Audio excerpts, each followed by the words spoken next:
How to clear RAM in Windows 11. So hello guys and welcome back to today's video. In today's video, let's talk about how you will be able to clear your RAM.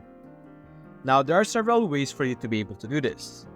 The first and most basic way is to restart your laptop or your PC.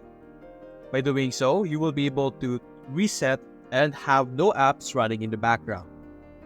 Another thing that you could do is that you could open your task manager by clicking on Ctrl Shift and Escape, and then you will be able to see the amount of apps open and then see which apps are eating up your RAM, which then you could click on End Task.